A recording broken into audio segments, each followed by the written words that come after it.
ଆଉ ବାବା ଆଳୁଟା ଖୋଲିଦବ ଯଦି ଆଉ ତାର ଖାଇବ କାହିଁକି? ମାନେ ଗୋଟେ ସାଣ୍ଡୱିଚ ର ସେ ଗୋଟେ ଆଳୁ ପିସ୍ ବି ସେ ଖାଇପାରିବନି। ମାନେ ଭାରି ଦୁଃଖୀ କରିକି ସେ ରଖୁଛୁ, ଛୁଆଟା ଖାଉନି ପୁଣି। ହ୍ୟାଲୋ ହାଏ ନମସ୍କାର ଜୟ ଜଗନ୍ନାଥ। ଦିନ ହେଲାଣି ତ ବ୍ଲଗ୍ ଆସିପାରୁନି କାହିଁକି ନା ମୋତେ ଥଣ୍ଡା ବହୁତ ଜୋରସେ, କ୍ରିଷ୍ଣାର ଦେହ ମଧ୍ୟ ଭଲ ନଥିଲା। ଯାହା ହଉ ଭଗବାନଙ୍କ ଆଶୀର୍ବାଦରୁ ଆପଣମାନଙ୍କ ଭଲ ପାଇବାରୁ ତା ଦେହ ମଧ୍ୟ ଭଲ ହେଇଗଲାଣି। ସେ ଏବେ ଶୋଇଛି, ସେଥିପାଇଁ ମୁଁ ବାହାରେ ବସିକି କଥା ହେଉଛି। କାହିଁକିନା ଯଦି ସେ ଆବାଜ ଜାଣିବ ତେବେ ସଙ୍ଗେ ସଙ୍ଗେ ଉଠି ପଡ଼ିବ। ଆଉ ଆଜି ହେଉଛି ଦ୍ୱିତୀୟା ତମର ଉପାସ, କାହିଁକିନା ଆୟୁଷ ପାଇଁ ମୁଁ ଉପାସ ରଖିଥାଏ। ମାନେ ରୁଟି ଫୁଟି ଖାଏ, ଭାତ ଫାତ ଖାଏନି। ଆଉ ରୁଟି କରିଦେବି, ମା ପୁଅ ଖାଇବା। ସ୍କୁଲ ଯାଇଛି। ସରସ୍ୱତୀ ପୂଜା ପାଇଁ ଆଜି ତାଙ୍କର ମଗେଇଛନ୍ତି କି ୟେଲୋ କଲର୍ର ଡ୍ରେସ୍ ପିନ୍ଧିବ, ୟେଲୋ କଲର୍ର ଖାଇବା ଯିବ, ୟେଲୋ କଲର୍ର ଫୁଲ ଯିବ, ସବୁ ୟେଲୋ ୟେଲୋ କଲର୍। ସେଥିପାଇଁ ମୁଁ ତାକୁ ପଲାଉ ବନେଇକି ଦେଇଛି, ୟେଲୋ କଲର୍ର ପଲାଉ ବନେଇକି ଦେଇଛି। ତା ବାବାଙ୍କୁ ଶିମଲା ମିର୍ଚି ଆଳୁ ପକେଇକି ସେଟା ବି ଗୋଟେ ତରକାରୀ ବନେଇକି ଦେଇଛି। ଲୁଗାପଟା ଦେଖୁଥିବେ କେତେ ଲୁଗାପଟା ରହିଛି। ୟାକୁ ରାତିରେ ସଫା ହେବ, ତା ବାବା ଆସିଲେ ମେସିନ୍ ଲଗେଇ ସଫା କରିବେ। ମେସିନ୍ର ପାଣି ମୁଁ ଭରୁଛି, କେତେ ହେଲାଣି ଦେଖିବା, ଦେଖି ବନ୍ଦ କରିଦେବା। ଓ ମାଇ ଗଡ୍, ପୁରାପୁରି ଏଠି ପାଣି ଭର୍ତ୍ତି ହେଇଯାଇଛି। ବନ୍ଦ କରିଦେବା, ଏଇଟା ରଖିଦେବା। ଏମିତି ଲାଗିଥିଲେ ଏଠି ଆୟୁଷ ଆସିଲେ ସବୁ ଖୁରିଆ କାମ ଫେର କରିବ। ମୁଁ କ'ଣ ବନେଇବି ଆଜି ନା, ରୁଟି ତ କରିବି, ରୁଟି ସହ ଗୋଟେ ଡାଲି ଫାଲି କରିଦେବି। ଯାଇକି ମାନେ ବୁଟ ଡାଲି ଫୁଟ ଗୋଟେ ମିକ୍ସ ଡାଲି ଅଛି, ସେଇଟାକୁ ଗୋଟେ ଡାଲମା ଟାଇପ୍ର କରିଦେବି ମା ପୁଅ ଖାଇଦେବା। ରାତି ବେଳକୁ ତା ବାବା ତ ଭାତ ଖାଉଛନ୍ତି, ଭାତ ରାତିରେ ଯାହା ତାଙ୍କର ହେବ ଆଉ। ସେଥିପାଇଁ ଆଉ ଏବେ କିଛି ଆଉ ଏତେ ରୋଷେଇବାସ ହରିଆ ନାହିଁ। ଆଉ ଏଇଟା ରଖିଦେବା। ଏଇଟା ତାଙ୍କ ଆମ ମକାନ ମାଲିକ ଯିଏକି ଭାବି ସିଏ ମଗେଇଥିଲି, ମାତ୍ର ଡରିକି ନେଉନାହାନ୍ତି। ସେ ଭାଇ ଅଛନ୍ତି, ଗାଳିଗୁଳା ଦେବେ କ'ଣ କରିବେ, ସେଥିପାଇଁ ଇଏଠି ରହିଛି। କପଡ଼ା ରଖିବା ପାଇଁ ଗୋଟେ ବ୍ୟାଗ୍ ସେ ମଗେଇଥିଲେ। ଆଉ ଯେ ନଥିଲା, ଡାଇପର୍ ନଥିଲା କହୁଥିଲି, ଏମିତି 2ଟା ପ୍ୟାକେଟ୍ ଆସିଛି। ଆଉ ରଖିବି କେଇଠି, ସେଥିପାଇଁ ଇଏ ବାହାରିକି ପଡ଼ିଛି। ଏଇଟା ମୁଁ ଆକୁ ପକାଇ ଦେଉଛି। ତ କାହିଁ ଏଠି ତ ଚୋରି ଫୁରି କିଛି ହୁଏନି, କାହିଁକିନା 2ଟା ଫ୍ଲୋର୍ରେ, ଗୋଟେ ଫ୍ଲୋର୍ରେ ମୁଁ ରହୁଛି, ଗୋଟେ ଫ୍ଲୋର୍ରେ ମୋ ଭାଇ ରହୁଛି। ସେଥିପାଇଁ କିଛି ଚୋରି ଫୁରି ତ ହୁଏନି। ଯାହା ଯେଠି ଜିନିଷପତ୍ର ପଡ଼ିଲେ ବି ପଡ଼ିଥିବ, କିଛି ପ୍ରୋବ୍ଲେମ୍ ନାହିଁ। କେହି ହାତ ମାରନ୍ତିନି କି ଚୋରି ଫୁରି କରନ୍ତିନି। ପାଇଁ ବହୁତ ସାରା ଜିନିଷ ଆମର ଏମିତି ସବୁ ପଡ଼ିଥାଏ, କ'ଣ କିଛି ପ୍ରୋବ୍ଲେମ୍ ନାହିଁ। ସେଥିପାଇଁ ତ ଦେଖେଇଥିଲି, ଡାଇପର୍ ନଥିଲା, ତା ବାବା ଏକାଳେ ମଗେଇ ଦେଇଛନ୍ତି ବହୁତ ଗୁଡ଼ା। ଆଉ କହିଲେ କି ବହୁତ ଦିନ ଚାଲିଯିବ, ବାରମ୍ବାର ସରିଯାଉଛି, ସେଥିପାଇଁ 2 ପ୍ୟାକେଟ୍ ବଡ଼ ବଡ଼ ମଗେଇ ଦେଇଛନ୍ତି। ଛୋଟ ତ ଘର, କ'ଣ କେହି ରଖିବି, ମୁଁ କିଛି ବୁଝି ନିଜେ ପାରେନି। ଯେତେବେଳେ ବୁଝିପାରେନି ମୁଣ୍ଡ ଖରାପ ହେଇଯାଏ, ତାଙ୍କୁ ଧରି ଗାଳି ଦିଏ କି ଆଉ ଗୋଟେ ଛୋଟ ଆମ ରୁମ୍ ନେଉନ, ଆଉ ଟିକେ ବଡ଼ ରୁମ୍, ଇଏ ସିଏ ମୁଁ କହେ। ହେଲେ କ'ଣ ହେବ କି ସାଙ୍ଗମାନେ, ସତ କଥାଟା ହେଉଛି କି ଆମର ନା ଏଠି ଆମେ ଏଇଥିପାଇଁ ରୁମ୍ ବି ଚେଞ୍ଜ କରୁନୁ କି ଆମର ଏଠି ମକାନ ମାଲିକ ବହୁତ ଭଲ। ଆଉ ପାଣି ପାଇଁ କିଛି ମାନେ ଚିକ୍ ବାଜି ନାହିଁ। ଯେମିତି ମକାନ ମାଲିକ ମାନେ ଆସିକି ଝଗଡ଼ା ମଗଡ଼ା କରିବେ, ଇଏ ସିଏ କରିବେ, ଏମିତି ପାଣି ପାଇଁ ଏଠି କିଛି ବି ପ୍ରୋବ୍ଲେମ୍ ନାହିଁ। ପାଣି ବହୁତ ବଢ଼ିଆ ସଫିସିଏଣ୍ଟ ଆସେ। ଆଉ ଆମେ ଓଡ଼ିଶା ଲୋକମାନେ ତ ଜାଣିଥିବେ କେତେ ପାଣି ଆମେ ମାନେ ବ୍ୟବହାର କରୁ। ସେଥିପାଇଁ ଆଉ ପାଣି ବିନା ତ କିଛି କାମ କରିହେବନି। ସେଥିପାଇଁ ପାଣିଟା ଆମର ଏଠି 24 ଘଣ୍ଟା ଆସେ। ମକାନ ମାଲିକ ବି ଭଲ ରହିଲା। ଆଉ ଟଙ୍କା ମାନେ ମାସ ପୁରିଗଲେ ମାସ ପୁରିଗଲେ ବି ସିଏ ଆସନ୍ତିନି ମାଗିବାକୁ କି ଆଉ ଦିଅ, ମାନେ ଘର ଭଡ଼ା ଦିଅ, ଇଏ ସିଏ, ସେ ସେମିତି କିଛି ବି କୁହନ୍ତିନି। ସେଥିପାଇଁ ସେଇଥିପାଇଁ ସ୍ପେଶାଲି ଆମେ ଏଠିକା ନା ରୁମ୍ଟା ଛାଡ଼ିବାକୁ ଚାହୁଁନୁ, ଆଉ କିଛି ନୁହେଁ। ନହେଲେ କ୍ରିଷ୍ଣା ଯେବେ ମାନେ ହାମ୍ବୁଡ଼େଇବ କି ଟିକେ ଗୁଟି ଚଲା ଦେବ, ଗୋଟେ ରୁମ୍ ତ ହେବନି, ଆଉ ଗୋଟେ ରୁମ୍ ନେବାକୁ ପଡ଼ିବ। ସେତେବେଳେ ନେବୁ, ଆଉ 6 ମାସ ବର୍ଷେ ଖଣ୍ଡେ ପରେ ନେବୁ। ଆଉ ଦେଖିବା କ'ଣ ହେବ, ନେବୁ କି କ'ଣ କରିବୁ ଦେଖିବା। ଆଉ ଭାଇ ଏଇ ରୁମ୍ଟାକୁ ଆଡ଼ଜଷ୍ଟମେଣ୍ଟ କରିକି ଚାଲିଛୁ। ଯେତେବେଳେ ମୋ ମୁଣ୍ଡଟା ଖରାପ ହେଉଛି, ତା ବାବା ଉପରେ ଖାଲି ମାନେ ମୁଁ ଝାଡ଼ି ଦେଉଛି। ଆଉ ହେ କଞ୍ଜୁସ୍ ଲୋକ କହିକି ମୁଁ ରଖେନି। ମୁଁ କହେ ମାନେ ଥିବି ଠିକ୍ ଠାକ୍, ମୁଣ୍ଡଟା ଟିକେ ଖରାପ ହେଇଗଲେ ଗଲା, ସବୁ ବିଗିଡ଼ିଗଲା। କଞ୍ଜୁସ୍ କହିକି ଆଉ ରଖିବିନି ତାଙ୍କୁ। କି ଆଉ ତୁମେ ଗୋଟେ ବଡ଼ ଘର ନେଉନ, ଏଇ ଛୋଟିଆ ଘର, କପଡ଼ା ବି କେହି ରଖି ମୋତେ ନିଜକୁ କିଛି ବୁଝା ପଡ଼େନି। ସିଏ କିନ୍ତୁ ଫୋଲ୍ଡ କରିକି ମାନେ ରଖିଦେବେ। ଆଇସ୍ ଲୁଗା କି ଆଙ୍କ ଲୁଗା ମୋ ଲୁଗା ସବୁ ଆସିଯିବ ଠିକ୍ ଠାକ୍। ମୋ ହାତରେ ସେ ହୁଏନି, ସେ ଠିକ୍ ସେ ମାନେ ଚଉଦିକି ବି ମୁଁ ରଖିପାରେନି। ସେଥିପାଇଁ ହଉ ଟିକେ କଷ୍ଟ ତ କରିବା, ବାହାରେ ତ ରହୁଛୁ, ଆଉ ଟିକେ କଷ୍ଟ କରିବୁନି ନା। ଆଉ କଷ୍ଟ କଲେ କୃଷ୍ଣ ମିଳିବେ। ଆଉ କୃଷ୍ଣ ତ ଆସିଛନ୍ତି, କୃଷ୍ଣ ମିଳିବେ। ଆଉ ସେଥିପାଇଁ ଟିକେ କଷ୍ଟ କରୁଛୁ। ଆଉ ଏତେ ଲୋକ, ତା ବାବାଙ୍କର ଗୋଟେ କଥା, ବାହାରେ ଅଛୁ ଲୋକ ଦେଖାଣିଆ କ'ଣ ପାଇଁ, ଆମେ ଯେତିକିର ଇନକମ୍ ସେତିକିରେ ଚଳିବାଟା ଶିଖ। ଆଉ ଖାଲି ମକାନ ମାଲିକମାନଙ୍କୁ ଟଙ୍କା ଦେଲେ କ'ଣ ହେବ, ନିଜେ କିଛି କରିବା ପାଇଁ ଚେଷ୍ଟା କର। ନିଜେ ମକାନ ମାଲିକ ବନିବାକୁ ଚେଷ୍ଟା କର। ତାଙ୍କ ଚିନ୍ତାଧାରା ସବୁବେଳେ ହାଇ ଲେବୁଲ୍। ମୋ ଚିନ୍ତାଧାରାଟା ଟିକେ ଲୋ ଲେବୁଲ୍ କି ନା ଆମେ ଖାଇବା ପିଇବା ମସ୍ତି କରିବା ଏନ୍ଜୟ କରିବା ସେଟା ମାନେ କ'ଣ ହେବ ତାଙ୍କ କହିବା କଥା କି ନା ମାନେ ସବୁକିଛି ଲିମିଟ୍ରେ ଚାଲୁ। କ୍ରିଷ୍ଣା ଶୋଇଛି ଟିକେ ତାର ଯେହେତୁ ସେ ମେଡ଼ିସିନଟା ଖାଉଛି କାଶ ପାଇଁ ସେଥିପାଇଁ ତାକୁ ଝାଡ଼ା ହେଉଛି ଯେ ସେ ଝାଡ଼ାରେ ନା କଫ ପଡ଼ୁଛି ସେଥିପାଇଁ ଗୋଟେ ସେଇ ଷ୍ଟଲ୍ ଗୋଟେ ଘୁଡ଼ିଥିଲା ଆଉ ତା ଦେହରେ ଟିକେ ଝାଡ଼ା ପଡ଼ିଯାଇଛି ତାକୁ ମୁଁ ଧୋଇ ଧୁଆକି ଶୁଖେଇ ଆସିଲିଣି ଆଉ ସେ ତ ଏବେ ଶୋଇଛି। ମୁଁ ଯାଉଛି କିଛି କରିବି ଆଉ ଲାଇଟ୍ ଫାଇଟ୍ ଦେବିନି ସେଇଥିପାଇଁ ଭିଡ଼ିଓ ବନେଇଲିନି ମାନେ ଘର ଭିତରେ କାହିଁକିନା ଲାଇଟ୍ ଫାଇଟ୍ 2-3ଟା ଦେଇଦେଲେ ସିଏ ଆଉ ସାଙ୍ଗେ ସାଙ୍ଗେ ଉଠି ପଡ଼ିବ କିଛି କରିବାକୁ ଦେବନି। ସେ ଛୁଆଟା ବି ସ୍କୁଲ ଯାଇଛି ଆସିଲେ ଖାଇବ କ'ଣ କରିବ ସେଥିପାଇଁ ମୁଁ ଲାଇଟ୍ ଦେବିନି ଘର ଭିତରେ। ପୁଣି କ'ଣ କରିବି ପୁଣି ଦେଖିବା ଆଉ ଦେଖାହେବ ଆଉ କେତେ ଦୂର ଥଣ୍ଡାଟା ହେଇଛି ଖାଲି ବୁଝିପାରୁଥିବେ। ମୋ କଣ୍ଠରୁ ମାନେ ଭାବୁଥିବେ କି ମୋତେ ଥଣ୍ଡାଟା କି ଟାଇପ୍ର ହେଇଛି ଆଉ ସେ ପିଲାଟାକୁ କାହିଁ ହେବନି କହିଲେ। କ୍ରିଷ୍ଣା ଶୋଇକି ଉଠି ସାରିଲାଣି ମୁଁ ତାକୁ ଏବେ ଛାତ ଉପରୁ ନେଇକି ଆସିଛି। ଦେଖନ୍ତୁ ସେ କେମିତି ହେଉଛି ଏଠି ତୁଳସୀ ଗଛ ହରିଆ ସବୁ ଦେଖିବ ନା ଦେଖିଛି ଟିକେ ଖୁସି ହେବ ଆଉ ଖରା ତ ବହୁତ ଜୋରସେ କରିଥିଲା କିନ୍ତୁ ଏବେ ଖରା ଆଉ ଏତେ ନାହିଁ ଆଉ ମାନେ ଟିକେ କ'ଣ କାଉଁଳିଆ ଭଳିଆ ପଡ଼ିଲାଣି କି କ'ଣ ନା ଆସିଲା ଟିକେ ଖରା କିନ୍ତୁ ଏତେ ଟାଣ ଖରା ନାହିଁ ଟିକେ କମ୍ ଖରା ଅଛି ଆଉ। ବାବା ରାଧେ ରାଧେ ବୋଲ ରାଧେ ରାଧେ ରାଧେ ରାଧେ ବୋଲ ରାଧେ ରାଧେ। ତ ମୋତେ ବି ଥଣ୍ଡା ତାକୁ ବି ଥଣ୍ଡା ଆଉ ମୁଁ ନା ଗୋଟେ ଆଜି କିଛି କହୁଛି ମୋ ମନର କଥା ଆଉ ମୋର ନା ଏଇ ୟୁଟ୍ୟୁବରେ ଯେମିତି ସମସ୍ତେ ଇନଷ୍ଟାଗ୍ରାମରେ ଏବେ ମାନେ ନାଚ ଫାଚ ଏସବୁ କରନ୍ତି ମୁଁ ସେମିତି କରେ। ମୋତେ ନା ଏସବୁ ନାଚ ଫାଚ ଏସବୁ ମୋତେ ବହୁତ ଭଲ ଲାଗେ ଟିକେ ଏଣ୍ଟରଟେନମେଣ୍ଟ କରିବା ଟିକେ ନାଚ ଫାଚ ନାଚିବା କରିବା ମୋତେ ଭଲ ଲାଗେ ଆଉ ବଡ଼ ସେଲିବ୍ରିଟି ତ ନୁହେଁ କିନ୍ତୁ ଏମିତି କରେ ଆଉ ନାଚାନାଚି ସେ କରେ ଆଉ କରୁ ମୋର ଗୋଟେ ୟୁଟ୍ୟୁବର ମାନେ ଏମିତି ଦିନେ ମୋର ଏମିତି ଇଚ୍ଛା ଥିଲା କି ମୋବାଇଲ ଧରିକି ଏମିତି ଗୋଟେ ଭିଡ଼ିଓ ବନେଇବି ଗୋଟେ ୟୁଟ୍ୟୁବର ହେବାକୁ ବହୁତ ଇଚ୍ଛା। ସେଥିପାଇଁ ଯାହା ହଉ ଆପଣମାନଙ୍କୁ ଭଲ ପାଇବା ସ୍ୱାମୀଙ୍କ ସପୋର୍ଟ ପରିବାରର ସପୋର୍ଟ ଆଉ ବହୁତ ଭଲ ଲାଗେ ଆଉ ମୁଁ ଜାଣିନି ଆଗକୁ ୟୁଟ୍ୟୁବ୍ କରିବାର ଜର୍ଣ୍ଣି କେତେ ବାଟ ରହିବ କ'ଣ କରିବ କିନ୍ତୁ ଯେତିକି ଆଶା ରଖିଛି ଆଶା ଅଛି ମାନେ କେବେ ତ ଛାଡ଼ିବିନି ମାନେ ହାସଲ କରିକି ହିଁ ରହିବି ଆଉ ସେମିତି ଆପଣମାନଙ୍କୁ ଭଲ ପାଇବା ଥାଉ। ଆମର ଏଠି ଜଣେ ଭାଉଜ ମାନେ ଯେଉଁ ଓଡ଼ିଆ ମାନେ ଆମର ଯେଉଁ ମକାନ ମାଲିକ ହିନ୍ଦୀ ତ ସେ ତ କିଛି ବୁଝିପାରନ୍ତିନି ଓଡ଼ିଆ ଆଉ ସେ ଫେସବୁକ୍ରେ ଦେଖନ୍ତି ଆମ ଭିଡ଼ିଓ ଦେଖିକି କୁହନ୍ତି କି ଆଉ ଅନିତା ତୁ ଦିନେ କହୁଥିଲୁ ଏମିତି କରିବୁ ସେମିତି କରିବୁ କି ବନିବୁ ଆଉ ତୁ ଆଜି ଭିଡ଼ିଓ କରୁଛୁ ଦେଖିକି ବହୁତ ଭଲ ଲାଗୁଛି ବାକି ତୁମ ଲାଙ୍ଗୁଏଜ୍ ତ କିଛି ବୁଝା ପଡ଼ୁନି ବାକି ଭଲ ଲାଗୁଛି ତୁ ଏମିତି ଆଗକୁ ଯାହା ହଉ ଗୋଟେ କେତେ ଭଲ ଲାଗିଲା ଗୋଟେ ମାନେ ଏମିତି ଲାଗିଲା କି ଯାହା ହଉ ମାନେ ଗୋଟେ ସପୋର୍ଟ ଟାଇପ୍ର ଗୋଟେ ମିଳିଲା ବହୁତ ଭଲ ଲାଗିଲା। ସେମିତି ଆପଣମାନଙ୍କୁ ଭଲ ପାଇବା ଥାଉ ଆଉ ଦେଖିତେ ମାସେ 1.5 ମାସ ହେଇଗଲାଣି ମୋର ଷ୍ଟାର୍ଟ କରିବା ୟା ଭିତରେ 400-450 ସବସ୍କ୍ରାଇବର ଭାଇ ଭଉଣୀ ମଧ୍ୟ ହେଇଗଲେଣି ଆଉ ବହୁତ ଭଲ ଲାଗୁଛି। ଏମିତି ଆପଣମାନଙ୍କ ଭଲ ପାଇବା ଥାଉ ଆଉ ସ୍ୱାମୀ ବି ବହୁତ ସପୋର୍ଟ କରୁଛନ୍ତି ଆଉ ସିଏ କହୁଥିଲେ କି ମୁଁ ଟୋଟାଲି କ୍ୟାମେରା ସାମ୍ନାକୁ ଆସିବିନି ମୋତେ କେତେବେଳେ ଆଣିବନି ମୋତେ ଭଲ ଲାଗେନି ମୋତେ ଲାଜ ଲାଗେ।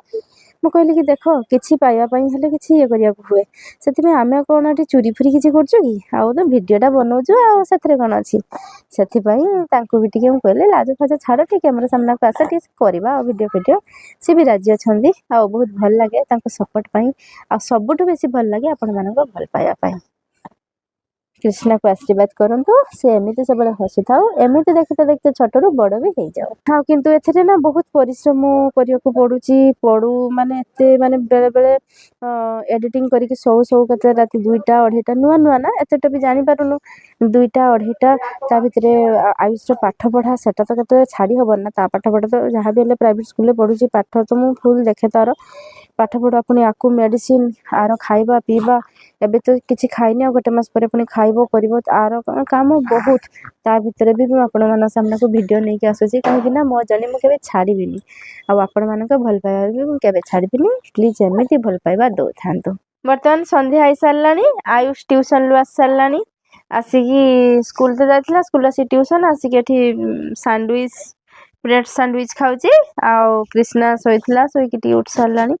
ମୋତେ ବି ତ ଥଣ୍ଡା ହେଇଛି ଦେଖୁଥିବେ କେମିତି ହେଇଛି ଥଣ୍ଡାଟା ମାନେ କଥା ହବାକୁ ବି ଭାରି ବିରକ୍ତ ଲାଗୁଛି ଏତେ ଜୋର ଥଣ୍ଡାଟା ହେଇଛି ଆଉ ୟାକୁ ମୋତେ ଯେହେତୁ ହେଇଛି ୟାକୁ ବି ତ ମେଡ଼ିସିନ ତ ଖାଉଛି ଆମେ ଯୋଉ ପାର୍କ ଯାଇଥିଲେ ଆକୁ ମୁଣ୍ଡ ଧୋଇଦେଲେ ପାର୍କ ନେଇଗଲେ ସେଠି ଯାହା ହାବା ଚାଲୁଥିଲା ସେଥିପାଇଁ ତାର ମଗଜକୁ ପାଣି ପଶିକି ଯେ ଥଣ୍ଡା ହେଲା ସେଥିପାଇଁ ଆଉ କ'ଣ କରିବୁ ଡେଲି ଡେଲି ଯାହା ଯାହା ବନଉଛି ଭିଡ଼ିଓ ଡେଲି ଡେଲି ପକେଇବାକୁ ଇଚ୍ଛା ହଉନି। 2 ଦିନରେ ଥରେ ଗୋଟେ ବ୍ଲଗ୍ ଆସୁଛି। ଆପଣମାନେ ଏମିତି ଭଲ ପାଇବା ଦଉଥାନ୍ତୁ, ଏମିତି ଦେଖୁଥାନ୍ତୁ, ବହୁତ ଭଲ ଲାଗିବ। ଆଉ ଏମିତି ଦୃଢ଼ ମନ ମୋର ଥାଉ, ମୁଁ ସବୁବେଳେ ଭିଡ଼ିଓ ବନଉଥାଏ। ମୋର ସବୁବେଳେ ବହୁତ ବଡ଼ ଇଚ୍ଛା ଥିଲା କି ୟୁଟ୍ୟୁବର ବନିବି, କି ୟୁଟ୍ୟୁବ ମାନେ ଭିଡ଼ିଓ ପକେଇବି। ଯାହା ହଉ ଆଜି ବହୁତ ଭଲ ଲାଗୁଛି, ଖୁସି ଲାଗୁଛି। ଆଉ ଆପଣମାନଙ୍କର ଭଲ ପାଇବାକୁ ବି ମୁଁ ଟିକେ ଆଶା ରଖୁଛି। ନ ରଖିଲେ ନ ଦେଖିଲେ ଭଲ ଲାଗିବନି। ଆଉ ଏଇ ହେଉଛି କଥା। ଆୟୁଷର ବି ଫାଇନାଲ୍ ଏକ୍ଜାମ୍ ପାଇଁ ବି ଡେଟ୍ ସିଟ୍ ଆସିଗଲାଣି, ତାକୁ ବି ପାଠ ପଢ଼େଇବାକୁ ପଡ଼ୁଛି। ରାତିରେ ଭିଡ଼ିଓ ପୁରା ନା ଯାହା ବି ସର୍ଟ ଭିଡ଼ିଓ ସେ ଯଦି ଟିକେ ମାନେ ସମୟ ମିଳିଲେ ଆମେ କରୁଛୁ ନା, ନ କଲେ ହବ କେମିତି, ସମୟ କାଢ଼ିକି କରୁଛି। ପୁଣି ତା ପାଠପଢ଼ା ଯଦି ଏମିତି ପିଲା କି ନା ନିଜେ ପଢ଼େ ସେସବୁ ନାହିଁ। ମାନେ ମୁଁ ପଢ଼େଇବି, ନ ପଢ଼େଇବି ଯଦି ଟିକେ ଏପଟ ସେପଟ ହେଇଗଲେ ଗଲା, ସେ ପାଠପଢ଼ା ସବୁ ତାର ଗଲା। ମାନେ ମୁଁ ତାକୁ ନ ପଢ଼େଇଲେ ସେ ପଢ଼ିବନି। ସେଥିପାଇଁ ଆଉ ତାକୁ ବି ପାଠ ପଢ଼େଇବାକୁ ପଡ଼ୁଛି। ଆଉ ଡେଲି ତ ଯାହା କରୁଛି ଦେଖଉଛି। ଆଉ ଯେ ଭାବି ଗୋଟେ କୋଉଠି ଯିବୁ କରିବୁ ଗୋଟେ ଦେଖିବୁ, ସେସବୁ ହେଇପାରିବନି। କାହିଁକି ହେଇ ବି ପାରୁନି, ଏତେ ବି ସମ୍ଭବ ନୁହଁ। କାହିଁକି ନା ଛୋଟ ପିଲାଟା, ତାକୁ ନେଇକି ଯିବୁ, ତାକୁ ପୁଣି ଥଣ୍ଡା ହଉଛି। ଦେଖିଲେ ତ ଏଥର ଯାଇଥିଲା ଟିକେ ପାର୍କ, କହିଲେ ହଁ ଘର ପାଖରେ ଥିବା ପାର୍କ ଟିକେ ବୁଲେଇ ଆଣିବ ଆପଣମାନଙ୍କୁ ବି। ଆଉ କେ ଟାଇପ୍ର ହେଲା, ଏତେ ଜୋରର ଯେ ଥଣ୍ଡା ହେଇଗଲା, କାଶ ହେଇଗଲା, ପୁଣି 1000 ଟଙ୍କାର ମେଡ଼ିସିନ, 500 ଟଙ୍କା ଫିସ୍। ସେ ତ ଯେଉଁ ଟଙ୍କା ଗଲା ତା ସାଙ୍ଗକୁ ଛୁଆଟା କେତେ କଷ୍ଟ ପାଇଲା ଆଜି ପର୍ଯ୍ୟନ୍ତ ବି। ଆସିଲେ ତା ବାବା ପୁଣି ଦବା ଗ୍ୟାସ୍ ଦବା। ଆଉ ସେଇଆ ସବୁ ଆପଣ ଭାବୁଥିବେ ଆଉ କ'ଣ ଗୋଟେ ଦେଖିବୁ। ଆଉ କିନ୍ତୁ ଆପଣମାନେ ଦେଖୁଛନ୍ତି, ଆଉ ଏମିତି ଦେଖନ୍ତୁ, ମତେ ବହୁତ ଭଲ ଲାଗିବ। ଆଉ ତା ବାବା ଅଫିସ ଯାଇଛନ୍ତି, ଆସିଲା ପରେ ତାଙ୍କୁ ବି ଟିକେ ସାଣ୍ଡୱିଚ ଦେବି। ଦେଖିଥିଲେ ତ କେତେ ଲୁଗା ଗଦା ହେଇଛି, ମୁଁ ଧରି ପାରୁନି, ହାତଟା ବଥା କରିଉଛି। ଆଉ ଦେଖିଥିଲେ ତ କେତେ ଲୁଗା ଗଦା ହେଇଛି। ସେ ଲୁଗା ସବୁ ତା ବାବା ଆସିଲେ ସବୁ ମେସିନରେ ସଫା ହବ। ତାପରେ ତାଙ୍କର ବାପ ପୁଅ ଭାତ ଖାଇବେ, ମୁଁ ରୁଟି ଖାଇବି। ଡାଲି ଗୋଟେ ସିଟି ମାରିକି ରଖିଛି, ମିକ୍ସ ଡାଲି। ଆଉ ଗୋଟେ କ'ଣ କରିବି, ଅଟାଟା ଦ୍ୱିପହରେ ଦଳିଥିଲି ସେଇଟା ଅଛି। ଆଉ ଦେଖିବା ଟିକେ କ'ଣ କରାଯିବ, ଭଜା ଇଏ ମୋ ଦେହଟା ଟିକେ ଭଲ ଲାଗୁନି, ଏମିତି ଲାଗୁଛି ଶୋଇଯିବି କି ଆଉ ବାବା ଆଳୁଟା ଖୋଲିଦବ ଯଦି, ଆଉ ତାର ଖାଇବ କାହିଁକି? ମାନେ ଗୋଟେ ସାଣ୍ଡୱିଚ ର ସେ ଗୋଟେ ଆଳୁ ପିସ୍ ବି ସେ ଖାଇପାରିବନି। ମାନେ ଭାରି ଦୁଃଖୀ କରିକି ସେ ରଖୁଛୁ, ଛୁଆଟା ଖାଉନି ପୁଣି। ଆଉ ସେ ଛୁଆ ସତ କହୁଛନ୍ତି, ସ୍ୱପ୍ନ ଫୋନ କରିଥିଲା କହିଲେ ସେ କାହିଁକି ଦିନ ପତଳା ହଉଛି। ମୁଁ ନିଜକୁ ନିଜେ ବି ମୁଁ ବୁଝିପାରୁନି କି ଆୟୁଷ ପତଳା କାହିଁକି ହଉଛୁ। ଗୋଟେ କଥା ମୁଁ କହିବାକୁ ଭୁଲି ଯାଇଛି ଆପଣମାନଙ୍କୁ।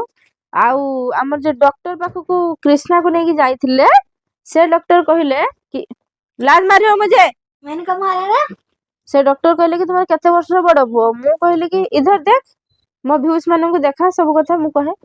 କହିଲେ କି ତମର କେତେ ବର୍ଷର ବଡ ପୁଅ? ମୁଁ କହିଲି କି 10-11 ବର୍ଷର ପୁଅ। ସେ କହିଲେ କି ଆଉ ସେ କେତେଟା ରୁଟି ଖାଉଛି ନା, ମୁଁ କହୁଛି ନା, ଯଦି ବି ଆପଣ ମାନଙ୍କର ଥିବେ ମାନେ ଏଇ ବୟସର ପିଲା, ତାଙ୍କୁ ବି ଯଦି ଅଳ୍ପ ଅଳ୍ପ ଖାଇବାକୁ ଦଉଥିବେ, ଏଇଟା ବି ଗୋଟେ ସଜେସନ ଭଳିଆ। କହିଲେ କି ସେ କେତେ ବର୍ଷ? ମୁଁ କହିଲି କି ସେ 11 ବର୍ଷ। କହିଲେ କି ଆଉ 11 ବର୍ଷର ପିଲା କମ ସେ କମ 6ଟା ରୁଟି ଖାଇବା ଦରକାର। ତୁମ ପୁଅ କେତେଟା ଖାଉଛି? ମୁଁ କହିଲି ମୋ ପୁଅ 2ଟା ଖାଉଛି। କହିଲେ ବହୁତ ବଡ ମାନେ ଭୁଲ କରୁଛ ତମେ, ତାକୁ 6ଟା ରୁଟି ଦିଅ। 6ଟା ରୁଟି ତା ସହ ହାରା ସବଜି, ମାନେ ସବୁ ଯେତିକି ସବୁଜ ପନିପରିବା ସେ ସବୁ କିଛି ଖିଲାଅ। ତମେ ଯେତିକି ଖାଇବ ତାର ଦ୍ୱିଗୁଣା ଏବେ ଇଏ ଖାଇବା ଦରକାର। ତେବେ ସେ ମୋଟା ହବ, ଡଉଲ ହବ, ଡେଙ୍ଗା ହବ, ସବୁ କିଛି ହବ ନା। ତାର ଖାଇବାର ଏଇଟା ତା ଗ୍ରୋଥ ହବାର ସମୟ। କିନ୍ତୁ ସେ ଖାଉନି ନା, 2ଟା ଦଉଛ କ'ଣ ପାଇଁ? ଆଉ ଯଦି ନ ଖାଇବ ତେବେ ଛୁଞ୍ଚି ଲଗାଯିବ, ମାନେ ଇଞ୍ଜେକ୍ସନ ଲଗାଯିବ। ସେଥିପାଇଁ ଆଉ ଇଏ ମନା କଲା କି ମୁଁ ଯିବିନି। ଯଦି ଯିବିନି ମନା କଲା, ସେଥିପାଇଁ ସେ ଏବେ ଖାଉଛି, ସତ କହୁଛି, ସେ 3ଟା ରୁଟି ଖାଉଛି। ଆଉ ମାନେ ମୋ ରୁଟି ତ শুধু ମାନେ ଗୁଲଗୁଲା ଭଳିଆ। 4ଟା ରୁଟି ଖାଉଛି। କାଲି 4ଟା କୋଉଦିନ ଖାଇଥିଲ? କାଲି ମୁଁ ନିଜେ ଗଣିକି ଦେଇଛି 3ଟା ରୁଟି। କାଲି ମୁଁ ନିଜେ ଗଣିକି ଦେଇଛି 3ଟା। ଆଉ ଗୋଟେ ସେ ହଁ, ଯଦି 3ଟା ରୁଟି ଖାଇଲା, ସେ ତରକାରୀ ଖାଉନି। ଏଭଳିଆ ମାନେ ପୁରା ବଡ ଲୋକଙ୍କ ଭଳିଆ ସେ କାଶୁଛି। କାଶଟା ଏତେ ପର୍ଯ୍ୟନ୍ତ ବି ଟିକେ ଛାଡିନି। ଛାଡିଛି, ବହୁତ ପରିମାଣରେ ଛାଡିଛି। ସେ ଯିବ ଆପଣ ମାନଙ୍କ ପାଖକୁ ଯିବ। କିଏ କୋଉଠୁ ଭିଡିଓ ଦେଖୁଛନ୍ତି କୁହନ୍ତୁ, ସେ ପଳେଇ ଯିବ। ହାତ 2ଟାରେ ସେ ଉଡିକି ପଳେଇଯିବ ହନୁମାନ। ବାବା ଯାଓगे, ସେ ହାତ 2ଟାରେ ଉଡିକି ପଳେଇଯିବ। ଆଉ ଆପଣ ମାନେ କିଏ କୋଉଠୁ ଭିଡିଓ ଦେଖୁଛନ୍ତି, ଆପଣଙ୍କ ଆଡ୍ରେସ ଟା ଟିକେ ଲେଖିବେ କମେଣ୍ଟରେ। ଲେଖିଲେ ସେ ଉଡିଯିବ ଆପଣ ମାନଙ୍କ ପାଖକୁ। ଯାହାର ରଖିବାର ଅଛି ରଖିଦେବେ। ଆଉ କ୍ରିଷ୍ଣାକୁ ରଖିଦେବେ। ବାବା ମୋ ସାଙ୍ଗମାନେ କ୍ରିଷ୍ଣା, ମୋ ସାଙ୍ଗମାନେ ତୁମକୁ ରଖିଦେବେ। ମୋ ବାବା ବଞ୍ଚି ପାରିବେ ତମ ବିନା? ସେ ଜାଣି ସାରିଲାଣି ତା ବାବାଙ୍କର ଆସିବାର ସମୟ ହେଇଗଲାଣି। ତେବେ ସେ ଖାଲି ମାନେ ଖୋଜୁଛି ଯେ ସେଇ ଲୋକ କାହାନ୍ତି, ଯିଏ କି ତା ବାବା, ସେ କାହାନ୍ତି। 6:30 ଆସିଯାଉଥିଲେ, 1 ଘଣ୍ଟା ଲେଟରେ ଆସୁଛନ୍ତି। ତାଙ୍କୁ ଦେଖିକି ପୁଣି ସେ ଶୋଇପଡିବ। 7:30 କି 8ଟାରେ ଶୋଇପଡିବ, 1 ଘଣ୍ଟା ଖଣ୍ଡେ ଶୋଇପଡିବ। ଉଠିବ ଯେ ଯିଏ ଚାହିଁବ। ଆଉ ଗୋଟେ ଭଲ କଥା କ୍ରିଷ୍ଣାର କଣ ସେ ଆଉ ଏତେ ହଇରାଣ କରୁନି। ସେ ଏଣିକି ନା ରାତିରେ ଶୋଇ ହଉଛି ଏଠି 1 ସପ୍ତାହ 2 ସପ୍ତାହ ହେଲାଣି ସେ ରାତିରେ ଶୋଉଛି। କିଛି ଜଣ ଫିଙ୍ଗା ହବା ଦରକାର ଆଉ ସେ ଡାଲିର ପିଆଜ ଫିଆଜ କିଛି ହାତ ମରା ନ ଯିବା ଦରକାର ହେଲା। ହଁ ମୁଁ ସେଠି ଆଉ ଥରେ ପୁଛା ମାରିବି ମାନେ ପୁଛିବି ପୁଛିଲା ପରେ ଯାଇକି ରୋଷେଇ କରିମି ହେଲା। ଡାଲି ଫାଲିର ପିଆଜ ଫିଆଜ ହାତ ଫାତ ମାରିବନି। ବର୍ତ୍ତମାନ ତା ବାବା ଆସି ପହଞ୍ଚି ସାରିଲେଣି ସେ ତା ବାବା ପାଖକୁ ଯିବ ବୋଲି ଖାଲି କେଭଳିଆ ହଉଛି ମାନେ ବାବା ସେ ତା ହେଲମେଟ ଧରିକି ଯାହା ହଉଲା ମୁଁ ଖାଲି ଭିଡିଓ ଟା ବନେଇ ପାରିଲିନି ନହେଲେ ଆପଣ ମାନେ ଦେଖିଥାନ୍ତେ। କାଲି ଆଉ ସ୍କୁଲର ପିଟିଏମ ଅଛି ତ ସେଠିକି ଯାଇତେ ପଡିବ। ଯାଇତେ ପଡିବ ତମେ ଯିବନି। ମୁଁ ଆୟୁଷ କୁ ଟୁକୁମୁନା କୁ ଆମ କ୍ରିଷ୍ଣା କୁ ନେଇକି ଯିବି ନା ଟୁକୁମୁନା ମୋ ଶାଶୁ ଡାକନ୍ତି ତା ଦାଦି ଜେଜେମା ଡାକନ୍ତି ତାକୁ। କପି ତ ଦେଖିକି ଆସିବି ବାକି ତମେ ଟିକେ ଯାଇଥିଲେ ଭଲ ହେଇଥାନ୍ତା ତମେ ଯିବନି। ଦିଟା ଲେଟ୍ ହେଇଛି ଆଉ ଗୋଟେ ଲେଟ୍ ହେଲେ ଗୋଟେ ଦିନ ସେଲି କରିଦିଅ। ତେବେ ମୁଁ ନେଇକି ଯିମି ଏଇ 2 ଜଣ ଛୁଆଙ୍କୁ କାଲି। ଆଉ ଇଏ କାଲି ସ୍କୁଲ ଯିବ ଯାଇଥିଲା ବା ଥରେ ଯାଇଥିଲା ଆଜି ଯିବ। ହଁ ପୁରା ମୋବାଇଲ ମାନେ ପୁରା ଧ୍ୟାନ ସେ ଦେଖିବ। ଆଉ ତା ବାବା ମାଲୋ ମା ଟା ଧୁଆ ଚୁଟିଲୋ ମା ଉଫ ହଁ ତା ହାତରେ ଯାହା ପଡିବ ସେ କିଛି ରଖିବନି। ଆଉ ତା ବାବା ଏବେ ଲୁଗା ସଫା କରିବେ ସେଠି ମେସିନ ଟା ଚଲେଇକି ଆସ ଦେଖ ପାଣି ପୁରା ଫୁଲ କରିଦେଇଛି ତମେ ଯେତେ ଦରକାର ହବ ଆଉ ଯଦି ବାହାର କରିଦବ କରିଦିଅ। କରିଦେଇକି ଆଉ ତା ବାବା କପଡା ସଫା କରିବେ ମୁଁ ତମ ଟିକେ ସାଣ୍ଡୱିଚ ବନେଇକି ଏବେ ଦେଇଦେବି। ଦେଇ ସାରିଲା ପରେ ଆଉ ମୁଁ ଟିକେ କ୍ଷୀର ସାଙ୍ଗରେ ବ୍ରେଡ ଖାଇଦେବି ଏଇ ହଉଛି କଥା। ଆଉ ଏବେ ତ ଆଉ ଭିଡିଓ ବନେଇ ପାରିବିନି ଭିଡିଓ ଟାକୁ ରଖିଦବା କାହିଁକି ନା ଆୟୁଷ ପାଠ ପଢିବ ତାର ମୋବାଇଲ ର କାମ ଅଛି ସ୍କୁଲର ଯାହା ଯାହା ସବୁ ପଠଉଛନ୍ତି ସେଥିପାଇଁ ମୁଁ ରାତିରେ ଭିଡିଓ ବନେଇ ପାରେନି ଆଉ ଯାହା ଯାହା ରୋଷେଇବାସ କରିବି ତ କହିଦିଏ ଆଉ ବନେଇ ପାରେନି ଆଉ ସେଥିପାଇଁ କାହିଁକିନା ତାର ସ୍କୁଲ ଏକ୍ଜାମ ଫେକ୍ଜାମ ବି ଆସିଲାନି ନା ଫାଇନାଲ ଏକ୍ଜାମ ସେଥିପାଇଁ ଟିକେ ସେ ବି ପାଠ ପଢିବା ଟିକେ ଧ୍ୟାନ ଦବ ତାକୁ ନ ଦେଖିଲେ ହେଇପାରିବନି ସେଥିପାଇଁ ରାତିରେ ଭିଡିଓ ବନାଏନି ଆଉ ତାହେଲେ ଯଦି ଛୁଆ ପିଟିଏମ କୁ ଯିବୁ କାଲି ଟିଉସନ ଟା କେତେବେଳେ କହିକି ଆସିଛୁ ଜାଣିଛନ୍ତି କାହିଁକିନା ଶନିବାର ଦିନ ସେ ଟିଉସନ ଯାଏ 10ଟା ବେଳେ ଆଉ ଯଦି 10ଟା ବେଳେ ଯାଏ ପିଟିଏମ କୁ ଯିବ 9ଟା ରୁ 10ଟା ରଖିଛନ୍ତି 1 ଘଣ୍ଟା ଆଉ 10ଟା ବେଳେ ଆସିକି ସାଙ୍ଗେ ସାଙ୍ଗେ ପୁଣି ଧାଇଁକି ଯାଇପାରିବନି ଆଉ ମୁଁ ସେ ଶୀଘ୍ର ଖାଇ ବି ପାରିବନି ଏ ତ ନୁହେଁ କି ହଁ ଶୀଘ୍ର ଟକ୍ ଟକ୍ କରିକି ଖାଇଦବ ସେ ତ 1 ଘଣ୍ଟା ଖାଇବ ଖାଇ ବି ପାରିବନି ସେଥିପାଇଁ ସେ ପୁଣି କାଲି 4ଟାରେ ଟିଉସନ ଯିବ ଆଉ ଆମେ ହାଟିକି ଯିବୁ ପିଟିଏମ ଯିବୁ ପିଟିଏମ ଆସି ସାରିଲା ପରେ ପୁଣି ରନ୍ଧା ବଢା ଏସେ ହେଣ୍ଡେନ କରିସାରିଲା ପରେ ପୁଣି ଯାହା କରିବୁ ସେ ପୁଣି 4ଟାରେ ଟିଉସନ ଯିବ ଆଉ 4ଟାରେ ରଖୁଛି ଆଉ